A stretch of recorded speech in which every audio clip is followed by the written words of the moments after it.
So let's talk about Anthropic because this has been the big topic of conversation, and you've been featured prominently in our coverage of this. Is that we realize that we become very dependent on Anthropic? Can you describe the nature of how dependent the Pentagon is on it, what risks this poses, and what you guys are doing about it? Yeah. So the Biden administration had an executive order, and there's a lot of controversy around some of the atmospherics around how that executive order was done. But essentially, it was designed to create a small number of winners who are more tightly under the government's control and, prevent or at least make it difficult for new startups to do the AI companies because there was a limit on the amount of compute. And when you hit that limit, you'd have then this reporting regime, this regulatory structure that you had to comply with.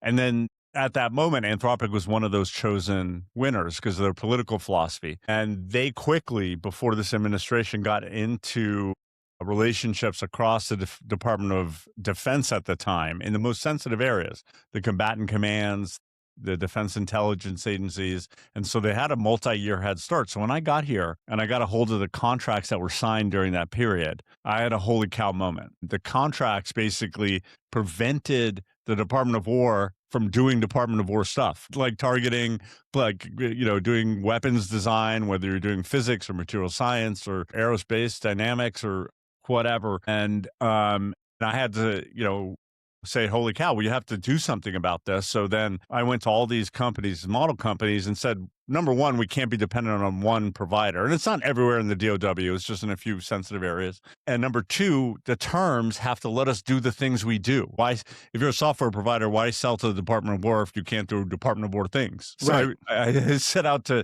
just make that equivalent, like what we were buying and what they were selling was useful to us. Every other AI company, Grok, Google, even OpenAI, it took 1 or 2 weeks to come to terms. I spent 3 months with Anthropic trying to come to terms. And ultimately, it was clear that they just wanted to get in between the command structure and the warfighter. They wanted to make the Wow. shot. They wanted to call the shot.